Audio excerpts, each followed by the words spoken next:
Bonjour et bienvenue sur le site du podcast Histoire en série, créé et animé par Nicolas Charles et Johan Chanoir. Au programme, une analyse des séries d'hier, d'aujourd'hui et de demain par les spécialistes des questions mobilisées par nos shows préférés.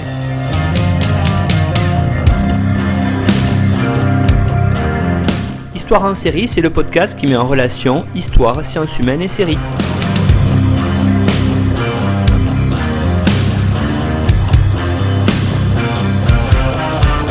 Bonjour à tous, bienvenue dans Histoire en série où aujourd'hui on va partir vers la Turquie avec Esther Salti-El-Rago. Bonjour Esther. Bonjour. Alors Esther, je vais vous présenter tout d'abord. Vous êtes en train de faire une thèse d'histoire à l'École des hautes études en sciences sociales au laboratoire du Centre de recherche historique, le CRH, financé votre thèse par l'Institut Convergence Migration et vous êtes aussi boursière du Centre de recherche français à Jérusalem. Alors, je vais présenter votre thèse. Son titre, c'est « Les migrations de Juifs originaires de Grèce et de Turquie vers la France, la Palestine mandataire et Israël et aussi l'Égypte entre 1900 et 1950 ». Voilà, donc… Aujourd'hui, on va parler de ce Proche-Orient, on va parler de ce Proche-Orient en rapport avec la Turquie et l'Empire ottoman, puisque vous allez nous présenter une série turque. Alors, je ne vais pas me hasarder à prononcer la série en turc, je vais la prononcer à l'occidental en anglais, c'est The Club, cette série-là. Est-ce que vous pourriez, Esther, pour commencer cette émission, comme c'est de tradition dans l'histoire en série, nous la présenter, nous en faire le synopsis et puis aussi nous présenter les grands noms qui en sont au casting? Bien, tout d'abord, merci pour cette invitation. Je suis ravie de faire dialoguer l'histoire avec les séries. Alors, celle dont je souhaite vous parler aujourd'hui est une série turque récente, diffusée à partir de novembre 2021 sur Netflix et en deux parties. Donc, en turc, elle s'appelle Kulüp et The Club pour l'étranger, donc qui est sa traduction littérale en anglais. Elle a été réalisée par Seren Yücek et Zeynep Günetan. Et ce dernier, d'ailleurs, n'est pas sa première série historique, puisqu'il avait réalisé déjà en 2010 Öyle bir Zamenke, qui se déroule à la fin des années 60. Donc cette fois-ci, il s'agit d'une série qui se déroule à Istanbul, en particulier dans les quartiers de Pera et Galata, au milieu des années 1950, mais qui comporte quelques scènes de retour en arrière en 1942. Alors on y suit le personnage principal, Matilda Aseo, interprétée par Gökçe Bahadır, une femme juive turque qui est libérée de prison après une loi d'amnistie générale. Alors, on ne connaît pas au départ les détails de son emprisonnement, si ce n'est qu'elle a commis un meurtre 17 ans auparavant. Et en sortant de prison, elle cherche au départ à partir pour Israël. Cependant, un événement l'oblige à rester pour protéger sa fille, qu'elle n'a jamais connue, et qui a été élevée dans un orphelinat et a travaillé dans un club d'Istanbul pour un gérant antipathique, Çelebi, interprété par Ferhat Tanış. Donc la série se déroule principalement autour des différents personnages travaillant dans ce club. Alors on a Selim Songur, interprété par Salih Bademce, le chanteur vedette. On a Ohran, le mystérieux propriétaire. Donc on a Çelebi et Matilda dont j'ai parlé, mais on s'ajoute aussi Rachel, jouée par Asude Kalebek, dont c'est d'ailleurs un des premiers rôles majeurs pour l'actrice. Donc elle interprète sa fille. Il y a Ismet, interprété par Barış Arduç, qui est un chauffeur de taxi musulman et amant de Rachel. Alors, une des grandes nouveautés de cette série, c'est qu'elle met en scène la communauté juive turque d'Istanbul. Et d'ailleurs, Özlem Töksal, dans son étude sur la minorité non musulmane dans le cinéma turc, montrait à quel point les représentations des juifs étaient vraiment rares, y compris parmi les minorités, quoi.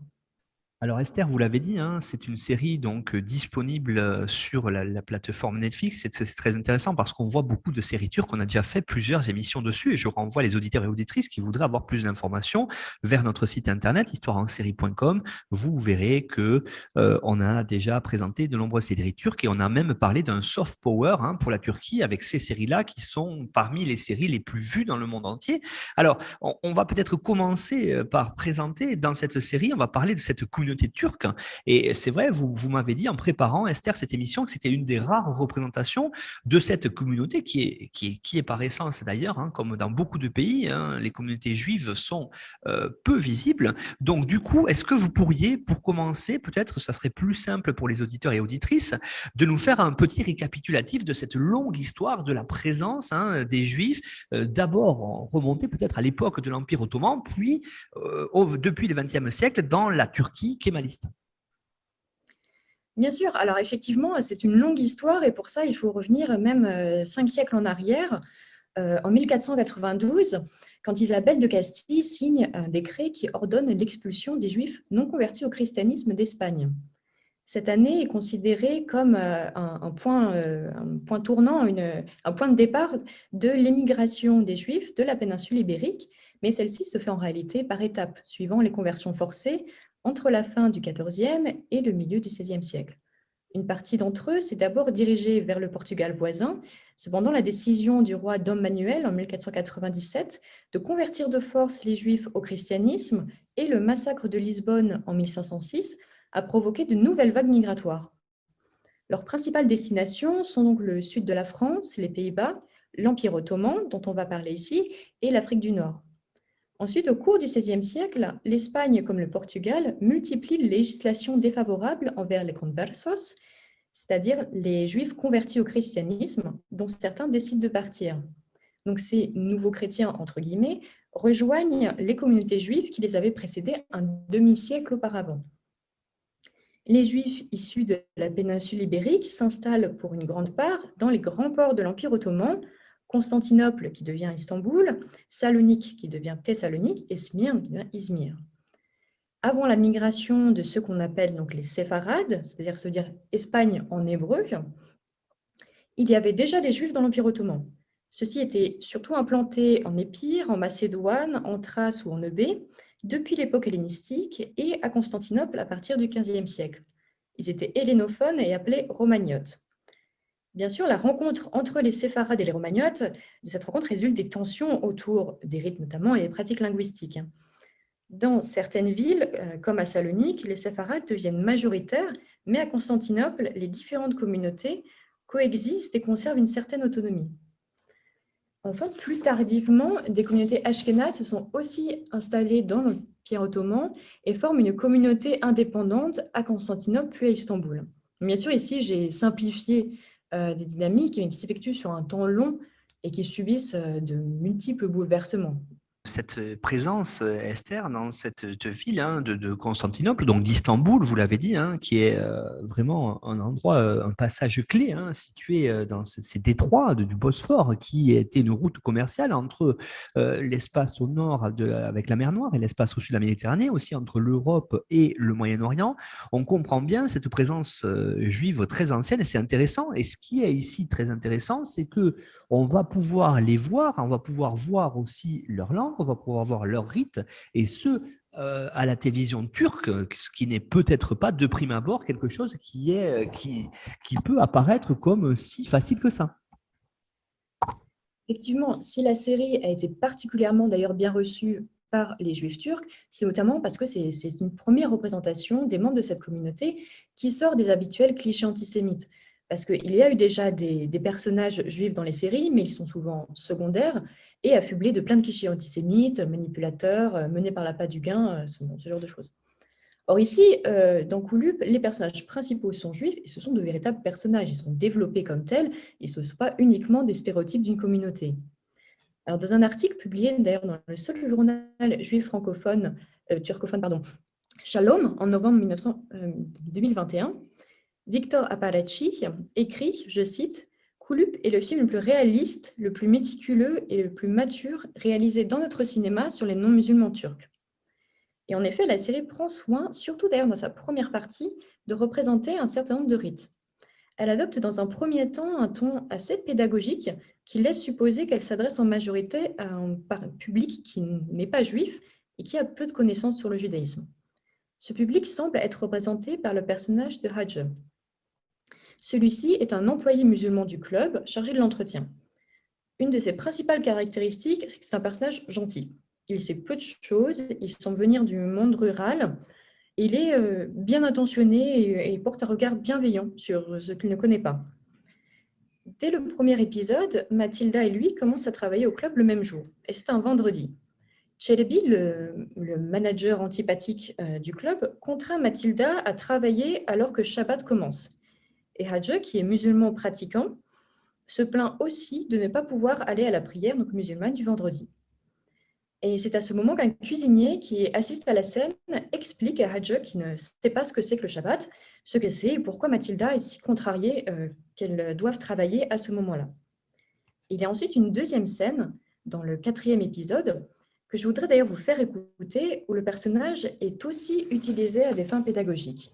Dans cette scène, Mathilda entre dans la cour d'un immeuble où elle est émue par des femmes juives qui chantent une chanson en judéo-espagnol, donc je reviendrai sur cette langue un peu par la suite, et pendant que la musique est diffusée sur un gramophone. Elle est ensuite rejointe par Hadj.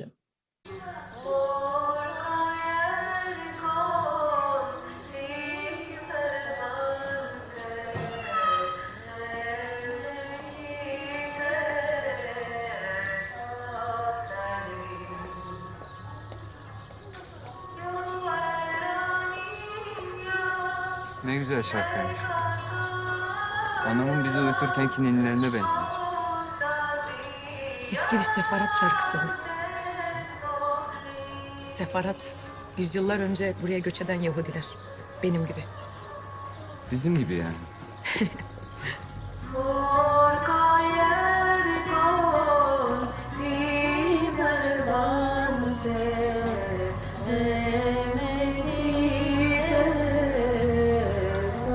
Yurt içinde kendi paramı aldım.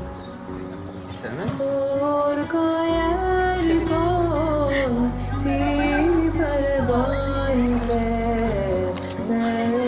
Bu çok pahalı.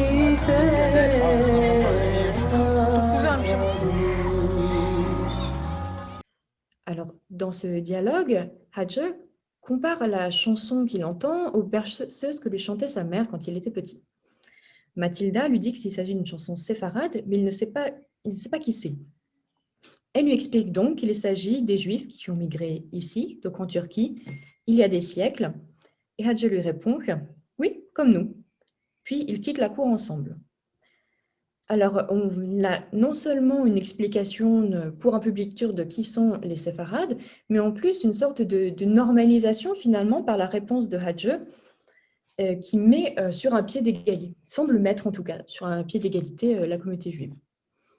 Et tout au long de la série, on peut d'ailleurs entendre plusieurs chants classiques du répertoire séfarade. À un autre moment d'une synagogue, on entend Avraham Avinu, on peut entendre Adeo Querida ou Alevanta Mordechai. Mais je voudrais revenir un instant sur cette langue que vous venez d'entendre. Donc, il s'agit du judéo-espagnol. Alors, comme l'explique la linguiste Marine-Christine Bornes-Varol, le judéo-espagnol, c'est en fait un ensemble de deux langues principales. Il y a le judéo-espagnol occidental, appelé la Haketia, parlé principalement par les juifs séfarades d'Afrique du Nord, surtout au Maroc et à l'ouest de l'Algérie. Et le judéo-espagnol oriental, dont on parle ici, qui est appelé le Judio, le Judesmo ou le Ladino. Il est parlé dans l'Empire ottoman. Dans notre cas, c'est donc de cette dernière dont il s'agit, et bien que les locuteurs de ce Judio étaient plus nombreux que ceux de la Haketia, cela a toujours représenté un relativement faible nombre d'individus. Selon Marie-Christine Bornes-Varol, pas plus de 500 000 personnes. Et aujourd'hui, après la Shoah qui a décimé les communautés juives de Grèce et des Balkans, le nombre est tombé environ à 130 000. Donc cette langue, elle se base sur de l'espagnol castillan du XVe siècle, auquel s'ajoutent les influences de l'hébreu. Et à partir du XIXe siècle, s'ajoute du français, notamment parce que se sont implantées à partir de 1860 les écoles francophones de l'Alliance israélite universelle. On trouve aussi des apports linguistiques venus des langues contacts comme le grec, le turc, le bulgare, le serbo-croate et l'italien. On apprend, toujours dans cet article de Victor Palachin dans Shalom, que le comédien de théâtre Izzet Bana, qui est locuteur du Judio, a aidé les acteurs pour la prononciation de cette langue. Par ailleurs, bien que ce ne soit pas représenté dans la série, les Juifs de Turquie étaient, grâce aux écoles de l'Alliance dont je viens de parler, particulièrement francophones. Enfin, outre la langue, on voit aussi la représentation de rites juifs. Par exemple, Mathilda embrasse la mezouza, donc c'est-à-dire le parchemin qui est posé dans un boîtier et que l'on trouve à l'entrée des maisons juives, donc quand elle entre quelque part, et elle respecte le Shabbat. Dans une des premières scènes, lorsqu'elle est encore en prison, elle allume les bougies du Shabbat et récite la bénédiction en hébreu. Enfin, dans le 4e épisode, la fête de Purim est représentée. Donc, c'est la fête qui commémore le livre d'Esther, dans lequel, avec son oncle Mordechai, elle sauve les Juifs de l'extermination en révélant son identité au roi Assuérus. D'ailleurs, le comédien Isepana y a fait une courte apparition et il lui révèle d'ailleurs un élément clé de l'intrigue. Et en fait, les scénaristes utilisent cette fête de Pourim, ils jouent en fait sur le lien entre la signification de la fête et l'intrigue, donc parce que c'est une fête où on se déguise, on prend un autre rôle, et Mathilda, à ce moment-là de l'intrigue, cherche la véritable identité de Chelby. Donc voilà, tous ces éléments ont permis aux créateurs de la série de représenter de manière vraisemblante les Juifs de Turquie sans clichés antisémites, ce qui n'avait pas vraiment été fait dans le cinéma turc auparavant. Voir cette série, Esther, c'est vrai que c'est intéressant parce qu'on a cette langue qui n'est pas forcément très connue, vous l'avez dit, ce judéo-espagnol. Quand on parle, bien sûr, quand on pense aux Juifs, on pense bien sûr à peut-être des langues peut-être d'Europe centrale ou orientale, comme le yiddish ou alors l'hébreu, mais le judéo-espagnol est peut-être moins connu et c'est vrai que ça permet aussi de revoir cette place-là et cette place des Juifs séfarades, vous l'avez dit. Alors, justement, je voulais voir avec vous aussi, on est dans une série turque et c'est très intéressant parce que ça va permettre peut-être aussi pour les gens qui ne connaissent pas bien le pays, de voir que la Turquie, bien sûr, il y a des Turcs, mais il y a aussi de nombreuses minorités. Il y a des minorités d'ailleurs qui ne sont pas forcément musulmanes. On pense peut-être aussi aux Arméniens et on pense surtout aussi donc aux Juifs comme on les voit ici. Alors, ce qui est intéressant ici, c'est que cette série, vous allez me dire, ça permet peut-être aussi de comprendre comment les Turcs essaient depuis le XXe siècle et la Turquie kémaliste d'intégrer ces minorités à leur construction nationale. Est-ce que ça, on le voit, Esther, dans la série? Alors effectivement, tout d'abord, il faut noter l'ambivalence du terme turc en lui-même, qui pendant la période ottomane désigne la majorité musulmane turcophone. Dès lors, la question se pose au moment de créer l'État-nation turc, qui comprend en son sein des populations très diverses, qui ne sont ni turcophones ni musulmanes. Comment faire donc? Donc, en effet, les principaux idéologues du turquisme, dont Ziya Gökalp, un sociologue disciple de Durkheim, pose en 1923 dans son ouvrage Türkçülüğün Esalları, les fondements du turquisme, trois principes fondateurs. Tek dil, tek ülke, tek hors. Une langue, un idéal, une culture. Alors ensuite, le Parti du peuple, le parti unique de Mustafa Kemal dit Atatürk, fait de ce triptyque le fondement de la nation turque, tout en restant finalement assez flou sur les implications ethniques et religieuses que ça suppose. Ainsi, à l'instauration de la République de Turquie, cette instauration permet aux Juifs, mais aussi aux Grecs et aux Arméniens, de devenir pleinement citoyens, ce qui n'était pas le cas sous l'Empire ottoman. Je rappelle brièvement le système des millets ottomans, donc ces catégories, système de catégorisation ethno-religieux qui place la majorité musulmane turcophone en situation privilégiée et qui, s'il y a des droits, une certaine autonomie pour les minorités religieuses, ne sont pas à égalité et ne sont pas pleinement citoyens. Mais c'est le cas sous la République de Turquie. Toutefois, il est exigé des minorités leur adhésion à l'idéal national turc. Et plus encore, le terme de non-turc continue à ne pas désigner les étrangers à l'État, mais les minorités religieuses dans la Turquie républicaine. Et très rapidement, en réalité, cette volonté a priori d'inclure des minorités, elle montre très sérieusement des failles. Dès septembre 1923, une pétition est signée par, je cite, « un groupe d'employés grecs, israélites et arméniens, tous citoyens turcs ». Alors par grec, on entend notamment les chrétiens orthodoxes de langue grecque. Donc c'est à ça qu'il faut penser, pas des citoyens de l'État grec qui existe aussi à ce moment-là. Donc cette pétition est envoyée à la Cité des Nations. Et ce groupe se plaint que l'État favorise les licenciements des employés non musulmans. Et de fait, se produit une exclusion des minorités, non seulement des institutions publiques, mais aussi des principaux domaines de la vie économique. Et ça va, à partir de la loi du 13 juin 1932, jusqu'à l'interdiction même de certains métiers aux non-musulmans. Et ainsi, dans sa construction nationale, la Turquie met rapidement en place une politique d'homogénéisation culturelle appelée Türkleştirme, qu'on traduit en français par turquification. Esther Saltiel, cette construction homogénéisante, cette turquification finalement, comme on pourrait peut-être l'appeler, de la société, est-ce qu'elle n'a pas engendré du coup un certain nombre de politiques peut-être discriminatoires, hein, en tout cas qui visaient à peut-être mettre de côté un certain nombre d'autres communautés, alors les Arméniens bien sûr, mais aussi, comme on le voit ici, les Juifs? Effectivement, et un des points centraux de cette politique de turquification, notamment, c'est toujours cette question de la langue. Donc on a parlé, notamment, du Judio. Les Grecs étaient donc hellénophones et il y avait, tout un tas d'autres langues dans l'Empire ottoman. Et donc durant les décennies, 1920 et 1930, les gouvernements mettent en place, une vaste campagne pour faire pression sur les minorités, dont le principal slogan, c'est Vatandaş Türkçe konuş, citoyen parle turc. Donc en effet, si l'emploi du judio recule chez les Juifs sur la période, ce n'est pas au profit du turc, mais plutôt du français, euh, pour les raisons que j'ai évoquées précédemment, c'est-à-dire les écoles de l'Alliance. La connaissance de l'hébreu, elle, reste plutôt marginale. Cette politique, elle s'organise autour d'ailleurs de la réglementation des écoles. Le système scolaire des Juifs de Turquie, il reposait quasi exclusivement sur l'Alliance israélite universelle et sur ce qui est appelé le lycée sous l'égide du Bnei Brit, donc des écoles francophones. Et l'État turc considère que ce système est une ingérence étrangère et cela rentre en contradiction avec sa politique nationaliste. Le gouvernement cherche donc à faire fermer les écoles non musulmanes. Un autre exemple de turquification est amené notamment par l'article de Gizem Tongo, c'est le musée d'art commandé par Mustafa Kemal Atatürk en 1936 et propose même une mémoire sélective de l'art ottoman en écartant les non-musulmans, d'ailleurs.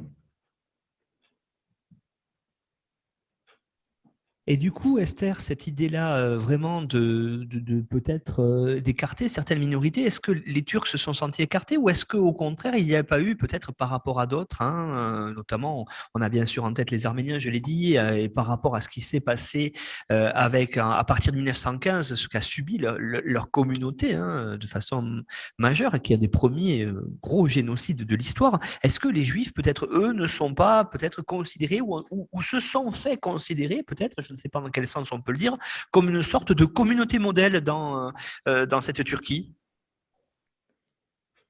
Effectivement, le processus d'homogénéisation, il n'a pas concerné. En fait, dans ce processus d'homogénéisation, il a concerné les Juifs, mais pas totalement à égalité ou de la même manière, en fait, selon les communautés. Et ces derniers n'ont pas été visés dans toutes les mesures discriminatoires, qui en fait bien souvent étaient donc destinées aux Arméniens, certes, mais dont la communauté était beaucoup moins importante depuis le génocide de 1915, mais surtout contre les Grecs. Il faut aussi se remettre en tête, au moment du début de la Turquie kémaliste, on sortait en 1923 de la guerre gréco-turque. Donc les Grecs étaient très visés. Et certains membres d'ailleurs de la communauté juive eux-mêmes se mettaient à promouvoir l'acculturation de leurs coreligionnaires. Un des exemples qu'on retrouve notamment dans les livres de Laurent Olivier Mallet, c'est celui de Moïse Cohen.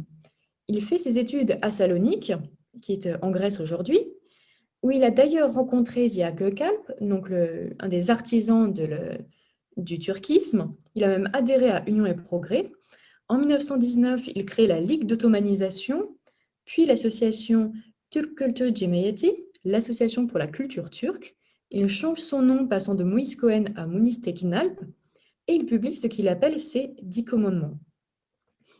À savoir, turquifiez vos noms, parlez turc, priez en turc, turquifiez vos écoles, envoyez vos enfants dans les écoles publiques, impliquez-vous dans les affaires publiques, maintenez proches les relations avec les Turcs, soyez performants dans l'économie nationale et connaissez vos droits. Bien sûr, sa position, elle est très loin de faire l'unanimité chez les Juifs turcs et provoque d'ailleurs en 1928 de vives réactions dans le journal juif en judio El Tiempo. Par ailleurs, la communauté juive, même si on lui a d'ailleurs un peu forcé la main, a renoncé en 1923 à la protection internationale en tant que minorité qui était prévue par le traité de Lausanne. Ainsi, elle était mise en exergue, mais en fait surtout par l'État turc, comme étant une minorité modèle. pour la mettre en contradiction, notamment avec les Grecs. Pourtant, Laurent-Olivier Mallet explique en fait, plus les Juifs faisaient des efforts d'intégration à la majorité turque, plus elle était stigmatisée pour cela, et en fait, l'antisémitisme s'est renforcé.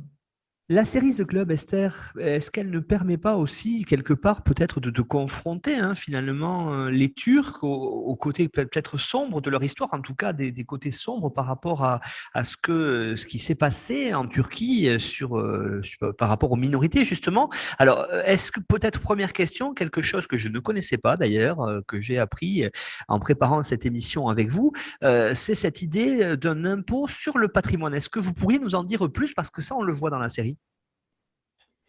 Effectivement, la série, elle aborde notamment deux événements majeurs, en tout cas des événements vraiment importants de la relation avec les minorités. Et si la série se déroule en grande partie au milieu de la décennie 1950, on trouve fréquemment donc, ces fameux flashbacks en 1942 afin de dévoiler progressivement le passé de Matilda et les raisons qui l'ont menée en prison pendant si longtemps. Donc, l'événement majeur de ces retours en arrière concerne le Varug Vergisi, ou l'impôt sur le patrimoine. Pendant que l'Europe est en guerre, l'inflation et la pénurie de produits sévissent en Europe comme en Turquie. Et le 11 novembre 1942, l'Assemblée nationale turque vote un impôt exceptionnel dont l'objectif est, je cite, de sanctionner les gens qui ont gagné beaucoup d'argent pendant la guerre. La loi est très floue au départ sur son application. Un système de comités locaux est mis en place afin de dresser la liste des contribuables et de fixer les montants. On trouve notamment dans ces comités des représentants du ministère des Finances et de la Chambre de commerce. Théoriquement, cet impôt concerne toute la population turque, mais dans les faits, les montants que doivent payer les minorités sont très largement supérieurs à ceux des musulmans. Ainsi, 1,5% de la population se retrouve à payer 82% de l'impôt. Et les sommes, elles sont astronomiques. Elles peuvent représenter 200%, voire jusqu'à 400% du chiffre d'affaires annuel. En moyenne, elle a représenté 5% pour les musulmans, 156% pour les Grecs, 180% pour les Juifs et 232% pour les Arméniens. Les contribuables avaient 15 jours pour régler la somme. Ils pouvaient obtenir 15 jours de délai supplémentaire, mais au prix de lourdes pénalités. Si la somme n'était pas réglée, les biens étaient saisis et les personnes mises en détention avant d'être envoyées dans un camp de travail à Ashkal. En tout, il y a eu 12 convois, ce qui a représenté 1229 individus, dont seulement quelques-uns n'étaient pas membres d'une minorité. Cette loi ne reposait donc sur aucune base juridique ni constitutionnelle. Elle était en contradiction avec le droit international. Plus encore, les protestations de gouvernements étrangers poussent la Turquie à appliquer des taux moins sévères aux minorités, mais pas aux Juifs. En Turquie, le journaliste turc musulman Ahmet Emin Yalman est un des rares à s'opposer à cet impôt et à dénoncer la logique antisémite. En effet, les Juifs étaient proportionnellement plus importants à posséder des commerces et ils ont été particulièrement touchés par cet impôt.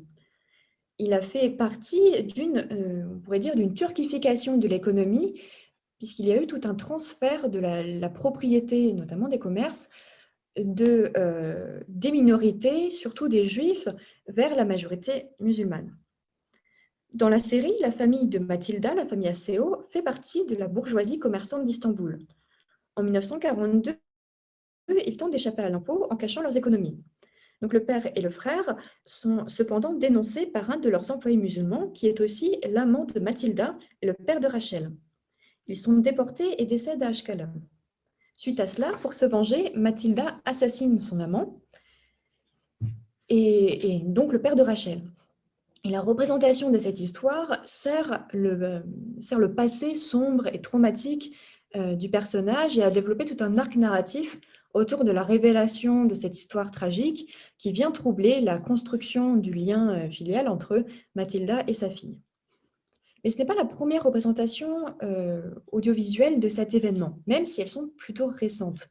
En 1999, sort un film de Tomris Kırıtyoğlu, Salkin Hanimin Tanereri, Les diamants de Madame Salkin, adapté du roman de Yemias Karakoyunlu. Et c'est à ce moment-là qu'a commencé une prise de conscience un peu collective de cet impôt, car le film a créé quand même la polémique. Mais il a été tout de même très récompensé au festival d'Antalya. Le film porte sur l'engrenage dans lequel est piégé un commerçant musulman qui est déporté jusqu'à Ashkelon, dont le père est un Dönme. Alors, je reviens juste très rapidement sur ce terme de Dönme. Il désigne au départ les juifs partisans du kabbaliste Shabtai Tzvi, qui au XVIIe siècle se présentait comme étant le Messie et qui s'est converti à l'islam, et ses partisans à sa suite l'ont fait également. Et donc, des siècles plus tard, bien que ces derniers soient musulmans donc depuis plusieurs siècles, en fait, un simple nom de famille un peu différent suffisait à être considéré comme juif et à subir cet impôt en tant que minorité. Autre aspect que l'on voit aussi de ce qu'ont subi les minorités, alors ici plus spécifique aux Juifs bien sûr, on le connaît cet aspect-là peut-être un peu plus dans ce qui se passait en Russie par exemple au 19e siècle, c'est la notion de pogrom. Alors là aussi on voit bien dans la série qu'il y a eu un pogrom par exemple à Istanbul. Oui, c'est le deuxième événement majeur abordé dans la série. Alors il arrive plutôt vers les derniers épisodes. Donc, il a été appelé par la suite le pogrom d'Istanbul, effectivement en référence au pogrom de Russie. Mais les Juifs n'ont pas été les premiers visés d'ailleurs par ce pogrom. Donc, il a eu lieu les 5 et 6 septembre 1955. Et donc, en fait, ce pogrom a surtout visé au départ les Grecs d'Istanbul. En fait, après avoir diffusé des rumeurs sur une attaque de la maison natale de Mustafa Kemal Atatürk à Salonique, qui, on l'a appris plus tard, émanait en fait des services de renseignement turcs. En fait, la foule a été incitée à la violence et commence à piller les magasins appartenant aux minorités. Et elle vise en particulier les magasins qui sont tenus par des Grecs. Ce pogrom a fait une dizaine de morts et a incité de nombreux Grecs à quitter la ville, contribuant ainsi au déclin démographique des Grecs à Istanbul depuis l'échange de population à la suite du traité de Lausanne en 1923. Dans la série, donc à partir de la deuxième partie, on voit se multiplier à plusieurs reprises des scènes de manifestations nationalistes de Turcs scandant Chypre et Turc. Et il faut avoir en tête que ça sert le contexte des réclamations en fait, de propriété du territoire chypriote entre la Grèce et la Turquie. Donc la tension monte progressivement pendant plusieurs épisodes pour finalement faire éclater la violence dans l'épisode final. Celui-ci s'ouvre sur la préparation de l'émeute. On y voit des hommes marquer d'une croix rouge les maisons et les magasins appartenant à des minorités sur le fond de musique un peu stressante. Ensuite, le matin, des journaux diffusant la rumeur d'une attaque de la maison d'Atatürk sont distribués. Un commerçant lit les gros titres et regarde d'un air méfiant son voisin, M. Cohen, qui est un commerçant juif. Puis, on voit deux personnages bien connus dans la série, le père d'Ismet, un mafieux, et Bahtiyar, son employé qui travaillait auparavant dans le club. Ils font venir des ouvriers à Istanbul, ils les haranguent avant de les envoyer manifester dans la grande avenue de Pera, qui est une avenue très commerçante d'Istanbul. Une seconde manifestation les rejoint, un premier pavé est lancé, un commerçant grec est tabassé et le pogrom commence. Parmi les slogans scandés par la foule, on entend donc Chypre et Turc et Abba Leoka. Alors Leoka, c'est l'acronyme de Ethniki Organosis Kyprion Argonisto, l'organisation nationale des combattants chypriotes en grec. Donc c'est une organisation paramilitaire grecque farouchement anticommuniste qui combattait pour le rattachement de Chypre à la Grèce et à la fin de l'occupation britannique. Elle a été fondée par Yorgos Grivas, un général de l'armée grecque, elle a été active entre 1955 et 1959. Donc la vitrine de M. Cohen est détruite, mais celui-ci est aidé par son voisin, le commerçant turc, qui le regardait pourtant avec méfiance quelques minutes auparavant. Lors des scènes de l'émeute, l'image passe en noir et blanc, ce qui permet d'alterner entre les images de la série et les photographies d'archives.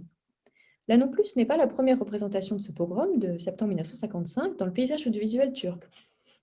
En 2009, toujours Tomris Kiritioglu, le même réalisateur que Selkin Hanimin Danieri, réalise Guz Sanchece, Les douleurs de l'automne, sur ce pogrom qui est vu à travers les yeux d'Elena, une prostituée gréco-turque d'Istanbul. Alors, comme je le disais précédemment, cette émeute a surtout visé des Grecs, mais si je me suis concentrée avant tout sur les Juifs dans la série, il est à noter qu'elle aborde aussi la question des minorités grecques et arméniennes. La minorité grecque est surtout représentée par le personnage de Orhan, le mystérieux propriétaire du club. Dans les premiers épisodes, il est destiné à recevoir un prix des jeunes entrepreneurs turcs, qui lui conférerait une place importante au sein de la bourgeoisie turque et surtout assez proche des autorités. Cependant, on apprend rapidement qu'en réalité, il est grec, il s'appelle Nikos et il cherche à tout prix à cacher sa véritable identité. On fait aussi pression sur lui pour qu'il licencie le personnel non turc du club où travaillent de nombreux Arméniens. La série développe donc tout un arc narratif, l'arc narratif du personnage, autour du fait de garder son secret en dépit de sa mère âgée qui, devenant sénile, se met à lui parler en grec, à l'appeler Nikos et à prier devant des icônes. Ainsi, en plus du turc et du judio, on entend aussi quelques dialogues et des musiques en grec. Finalement, Esther, si on vous suit dans votre démonstration, on se rend compte que les Juifs ont vécu un certain nombre de persécutions, en tout cas de stigmatisation, hein, dans l'Empire ottoman, puis dans la Turquie kémaliste. Or, on a quand même l'idée que ce territoire-là, hein, que ce soit l'Empire ottoman à l'époque moderne, voire ensuite la Turquie, c'est un territoire qui est un relatif havre de paix par rapport aux Juifs. Alors, est-ce que ici, finalement, la série ne vient pas peut-être rétablir ce qui est une réalité historique, l'idée que finalement, cet espace-là, cet espace turc, on va dire, n'est pas un tel havre de paix, en tout cas tellement important pour les Juifs, alors qu'on l'a imaginé comme tel depuis des années? Absolument. L'audace d'ailleurs de la série tient dans le fait qu'elle vient quand même écorner un récit ancré depuis longtemps en Turquie, comme quoi l'antisémitisme serait quelque chose d'avant tout européen et qu'il n'existerait pas en Turquie. D'ailleurs, même jusqu'en 2014, Mevlut Çavuşoğlu, qui était alors ministre chargé des négociations pour l'adhésion à l'Union européenne, disait, je cite, « De la même manière que l'Empire ottoman a accueilli en 1492 les Juifs chassés d'Espagne, la Turquie a empêché, pendant la Seconde Guerre mondiale, que les Juifs soient envoyés dans les camps de concentration. Pour les universitaires juifs et pour les Juifs de toutes les catégories sociales, elle est devenue un havre face à la persécution. Il n'existe pas de génocide dans notre histoire, dans notre culture, il n'existe pas de discrimination à l'égard d'autrui. » Fin de citation. Alors bon, il y a beaucoup de choses à dire sur cette citation qui résume assez bien le récit national turc et comment en fait il efface une bonne partie de son histoire. Pour commencer, à propos de la migration des Juifs en 1492 dans l'Empire ottoman, il y a un mythe tenace qui suppose que les Juifs auraient été invités par le sultan. Aaron Rodrigue et Esther Benbassa écrivent dans leur ouvrage général sur l'histoire des Juifs séfarades qu'il n'y a en réalité aucune preuve de cela. Ensuite, le ministre aborde la position de la Turquie à leur neutre pendant la Seconde Guerre mondiale. Et effectivement, les scientifiques juifs allemands qui fuyaient le nazisme ont été accueillis par la Turquie. Mais Laurent-Olivier Mallet précise dans son ouvrage que cet accueil a aussi eu lieu dans le cadre de la politique de reconstruction universitaire turque. Et donc, elle a surtout permis cela. Par ailleurs, de nombreux Juifs originaires de Turquie qui vivaient en Europe ne pouvaient pas fuir vers la Turquie car celle-ci ne reconnaissait pas leurs papiers à la suite des lois du début de la Turquie républicaine qui visaient à ne plus accepter la nationalité des Juifs qui avaient migré avant les guerres gréco-turques. Donc du coup, la Turquie a essayé de protéger ceux qui avaient selon elle des papiers en règle, mais pas les autres. Il faut aussi mentionner la montée de l'antisémitisme en Turquie dans les années 1930, qui reprend en fait la même rhétorique qu'en Europe. Par ailleurs, en 1934 a aussi eu lieu toute une expulsion des Juifs de Thrace. Quant au fait qu'il n'existe pas de génocide dans son histoire, on pense évidemment au génocide des Arméniens de l'Empire ottoman, que ne reconnaît toujours pas la Turquie. Donc cette citation est à comprendre comme faisant partie de tout un discours, d'un récit turc de cosmétisation de son histoire avec les minorités. Alors la série, elle n'est pas révolutionnaire non plus, même si elle l'écorne quand même en montrant, en abordant de manière suffisamment explicite quelques passages peu reluisants de l'histoire de la Turquie par rapport à ces minorités. Elle propose d'ailleurs une fin réconciliatrice dans une scène un peu mièvre, dans le dernier épisode. Alors à ce moment-là, on est au moment du pogrom, de septembre 1955 à Istanbul. Donc la violence fait rage dans la ville et plusieurs personnes se sont réfugiées dans le club pour échapper à l'émeute. Lors d'une coupure de courant, ils dressent une table pour manger tous ensemble. Puis un personnage qui avait proposé à Mathilda de partir en Amérique quelques épisodes auparavant revient et lui pose à nouveau la question. Donc on voit assis à une même table des musulmans, des grecs, des arméniens et des juifs qui discutent ensemble. Puis elle répond, je ne peux pas, ma famille est ici. Ici, la série propose en quelque sorte un autre discours qui serait plus facilement audible par une audience turque qui dirait, en dépit d'une histoire constellée de tensions et de violences avec les minorités, la Turquie est un pays divers, cosmopolite et finalement aspire à vivre ensemble. Esther Saltiel, on en arrive au bout de cette émission consacrée à la série The Club. Alors, qu'est-ce que, justement, d'après vous, doivent retenir nos auditeurs et nos auditrices par rapport à cette série? En fait, outre la représentation de cette minorité juive, de la représentation aussi de quelques épisodes de cette histoire, donc on sait les tensions. J'aimerais, pour conclure, en fait, aller un peu au-delà et revenir sur l'épisode de votre podcast, l'épisode 159, sur les séries turques par Laurence La Rochelle, et essayer de voir comment Kulüp se place dans le paysage audiovisuel turc. Parce que finalement, alors certes, il y a cette représentation des minorités, mais on reste aussi dans le genre du dizi turc, donc du feuilleton turc, qui reprend un certain nombre de codes et de thématiques. Et ce n'est pas qu'une histoire de minorité, cette série. Donc, Laurence La Rochelle a expliqué notamment que le thème de la famille était central dans les séries turques, et surtout autour du modèle de la famille patriarcale. Et ceux qui en dérogent, les personnages d'ailleurs qui en dérogent, seraient désignés plutôt comme des antagonistes. Ici, la série, elle semble un peu transgresser quand même cette règle. Du moins, c'est ce que j'y vois. Certes, le thème des relations familiales est un des axes narratifs les plus importants, mais aucune des familles représentées ne correspond à un idéal patriarcal promu par des valeurs conservatrices. Mathilda, par exemple, a tué son petit ami, le père de Rachel. Cette dernière poursuit une relation hors mariage avec Ismet et finit par s'en séparer d'ailleurs pour élever son enfant de son côté. Selim, le chanteur du club, n'a pas de relation amoureuse, s'entend très mal avec sa famille, qui n'accepte pas sa carrière de chanteur, et semble quand même transgresser un certain nombre de normes de genre. Et il est presque écrit, alors sans que ce soit jamais dit explicitement, mais par cette transgression de normes de genre, un peu comme un personnage homosexuel. Ismet, donc petit ami de Rachel, lui, il déteste son père mafieux, qui battait sa mère et avec lequel ils ne vivent plus. Quant au père de Orhan, lui n'est jamais mentionné, alors que sa mère est mentionnée à de nombreuses reprises. Donc, la série tourne aussi beaucoup autour du thème de la maternité et pas seulement avec l'intrigue portant sur la relation entre Mathilda et sa fille, mais un certain nombre de relations maternelles sont questionnées. Selim et sa mère qui ne s'entendent pas, Rachel et son futur enfant, elle n'hésite même d'ailleurs à avorter. Alors, on a tout de même une représentation négative de l'avortement, mais sans qu'il y ait obligatoirement de sanctions des femmes qui le pratiquent. Il est surtout représenté comme quelque chose de douloureux et de clandestin, ce qui était le cas quand même dans les années 50 en Turquie, et de potentiellement traumatisant.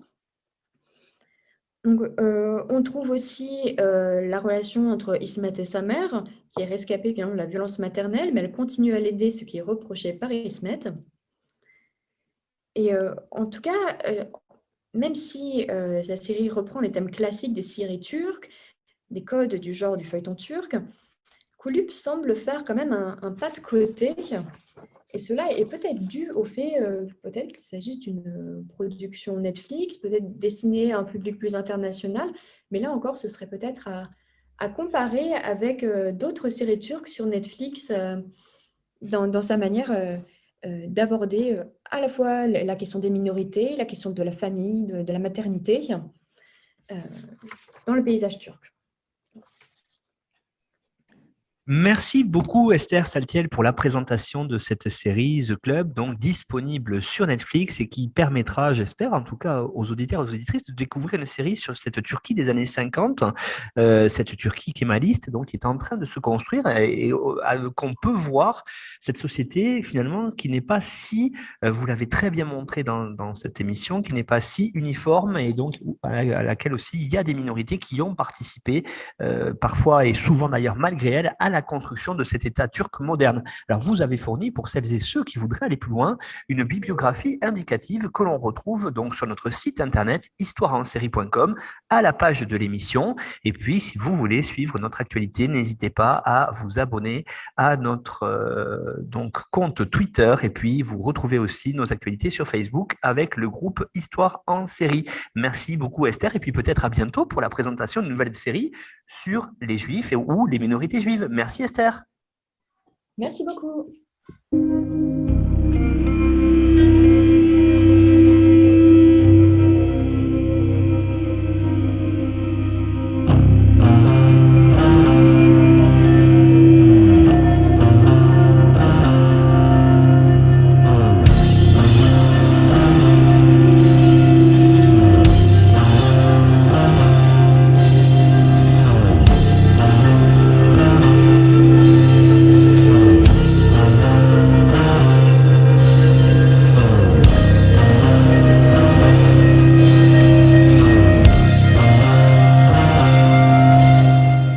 Retrouvez-nous sur Twitter @Histoire en série pour connaître le programme à venir ainsi que des conseils bibliographiques.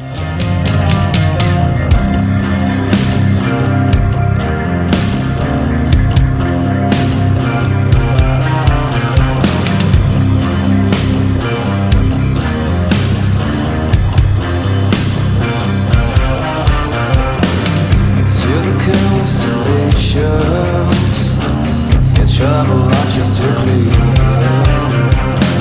Such a beautiful planet populated by a stranger.